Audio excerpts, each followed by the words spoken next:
Okay, here we are at the Shaw Homestead, the lovely Kathy and Kaylin. We gotta kick off this turtle, right? We got a brand new mission, right? Kaylin's gonna be my kicker. Face or shell? Shell. Oh, she's chosen shell. Okay, so here we go. Nobody's a professional kicker here. And it's a turtle, it's not even a football. Okay, so Franklin, oh, he's ready. There he is. Okay, I hate kickoffs. I know, Franklin, I know. All right, so here we go. Kicker ready? Receiver ready? Not yet. Go! Here we go, Kaylin. You! Oh, that's a pretty good kick. Kathy's gonna get. Oh my gosh! Don't hurt! Don't hurt! Nice moves. Is she gonna get a touchdown? Yes, Kathy, touchdown dance. Wait, what is that? Nice. All right, so just to finish up our discussion about forces, now that you know so much about net force, balanced and unbalanced, now you know, and knowing is half the battle. I know, balanced and unbalanced forces. Whenever an object moves, it's unbalanced, and whenever it's not moving, it's probably balanced. All right, that was a long one.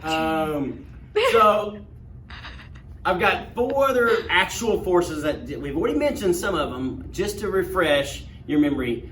4 actual forces before we get into Newton's laws of motion. Here they are.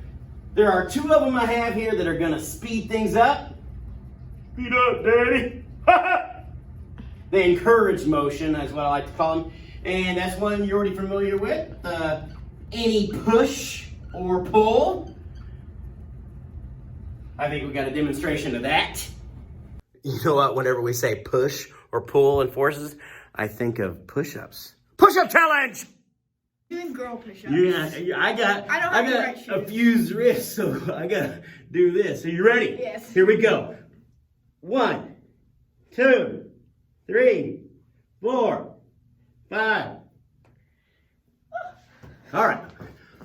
That is a force. Takes a lot of force to push me up. That reminds me of Chuck Norris. He's got a lot of force. Chuck Norris. Y'all know he's Walker, Texas Ranger. Pretty amazing. He can blow bubbles with his beef jerky. But speaking of force and Chuck Norris, when Chuck Norris does a push-up, he's not pushing himself up. He's pushing the earth down. Chuck Norris. Do you know that Chuck Norris can slam a revolving door? Why do you say that at every... Chuck Norris. I think you can see that I won the push-up challenge. Yeah, all day, every day. Or as my friend Nellie would say, Every day. day up in her. There's another motion or another force that encourages motion, and I think we've already talked a lot about that. That is our good friend gravity, and that's just gravity always exists here on planet Earth, trying to accelerate everything towards planet Earth. And here's a little demonstration of that. Okay, so to demonstrate gravity, of course, pulling all objects to the planet Earth, we're going to drop a few objects here. Franklin! Oh, yeah, isn't he wonderful? Franklin, go ahead. Fall from a certain height there. Oh, you see him accelerate towards the Earth? Yeah. How about the blueberry? Yeah. Oh, yeah. How about Dolores? Oh! She lands softly. And lastly, we have some dead baby dragon scales. That baby dragon... Ah! I saved that baby dragon scale. I didn't save that one, though. It gave its life for you, so you could play bingo. Ow! Gravity. Oh, your shoe smells. So gravity and push or pull, that kind of speeds things up. But not many people think about this one, but there is this force of friction. Yeah, friction tries to slow everything down. And I made the mistake earlier. There was also that force of friction between my fingers and the paper clip. That helped me hold the paper clip, because without friction slowing everything down, we wouldn't be able to grab anything or sit on anything. So yeah, if there was no friction between you and that chair, you just fall right out. We'd just be falling right out. We couldn't do anything. You couldn't pick up your phone to do your Snapchats. You'd be just like falling and dropping all over the place. Are you okay? Yeah? Okay. Friction. It's bad, but it's good. All right, so friction can be such a jerk sometimes, trying to stop everything from moving.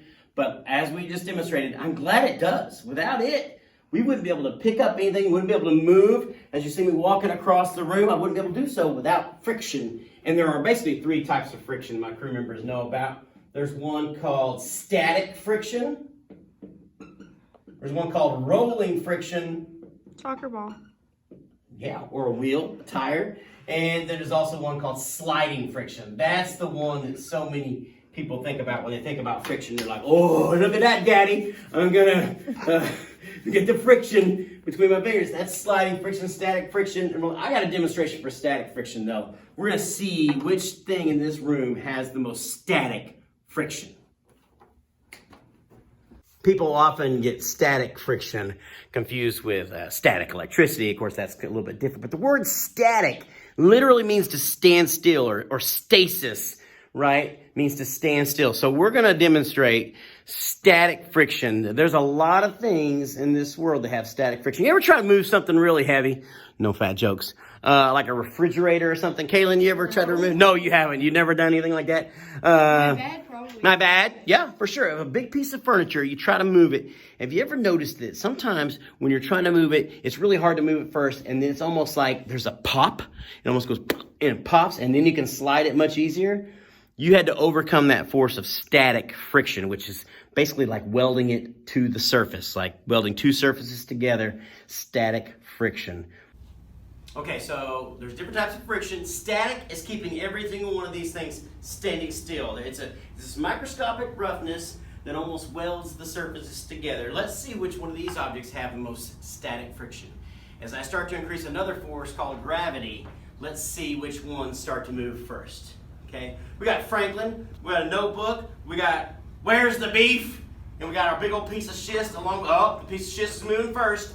Not as much static friction there. Oh no, it's oh.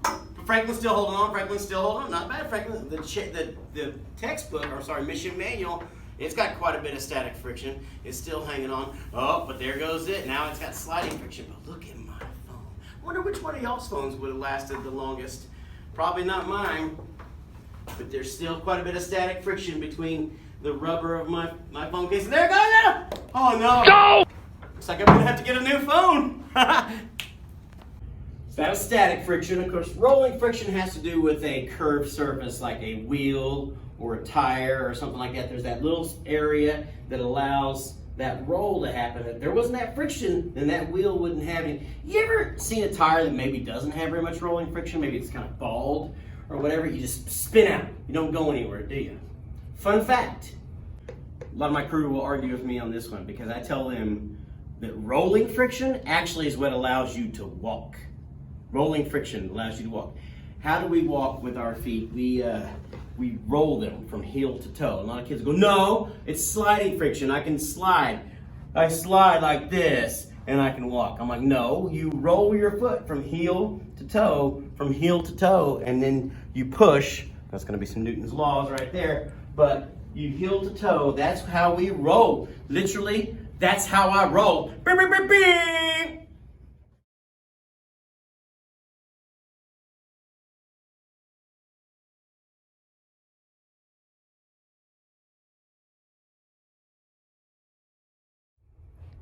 And then there's one more type of friction. That's sliding friction. That's what most people think of.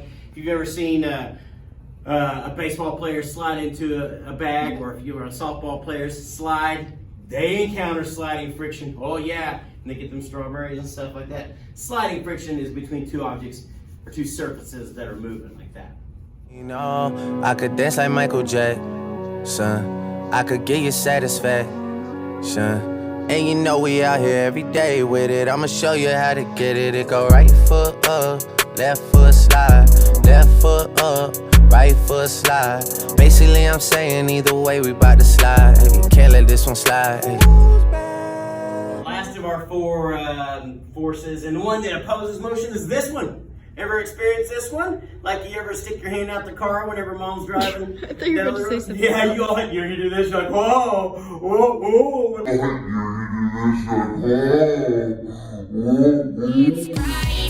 Friday, gotta get down on Friday.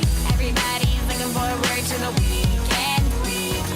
Friday, getting down on That's enough of that. Forward, like grabs your arm and stuff. So yeah, that's called air resistance when something's moving through the air here on planet Earth. Now this wouldn't be in space, but here on planet Earth, you're gonna have air resistance, like pulling against your face or pushing against your motion, trying to stop you, okay? It's almost like friction. All right, I've got to check out this example for air resistance and things and falling objects. Now, everything falls towards the earth at the same acceleration, okay? This baseball and this paperclip. If I were to drop them at the exact same time, which one do you think will hit the ground first? Kaylin, check out the mass of these things. Let me see your other hand. The paperclip, okay, versus the baseball. Which one's going to hit the ground first if I drop them at the exact same time? The paperclip. The paperclip, the light little paperclip's going to hit the ground first. Okay, that's right. A lot of people say baseball. Let's see. If I drop them at the exact same time, from the exact same height, did you see that? They hit the ground at the same time? Isn't that crazy? What about this pen and this baseball? Which one's going to hit the ground first? Both. I don't know. You did it! That's right. The same. They fall at the exact same acceleration of 9.8 meters per second squared. It's called the gravitational constant. But what about this piece of paper and this baseball? The baseball. But I just showed you that Okay. everything falls at the same speed. Yo, drop it. Drop it. Drop it like it's hot. Oh. You're trying to make a fool out of me? You're trying to make a fool out of me? Why did the baseball... I just showed you that everything falls at the same rate. Why did the baseball hit the ground first? Because it's heavier? I don't know. Mass has nothing to do with it. The paperclip, the baseball, huge difference in mass, had nothing to do with it. What about the shape, though? What is this paper catching? Air. It's catching some air resistance, isn't it? Catching a little air resistance as it falls to the ground. That force pushing it back up that may not be happening on that round baseball. Yeah, you definitely see that right there. But watch this, right before your very eyes. Still a piece of paper, got the same mass. Now, it doesn't have that same shape, though, does it? Watch this. Samesies, they hit the ground at the same time. So everything falls at the same rate, but if something's falling or moving through the air, it's going to have some air resistance against it, right? So let's say I was to take Kaylin and chuck her out of an airplane. Let's say that I just hey Kaylin, and I pick her up and I chuck her out of an airplane, right? Because I really want to do that. I just chuck her up.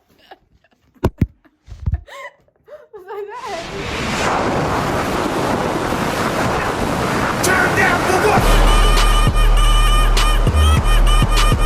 Turn down for what? Turn down for what? Turn down for what?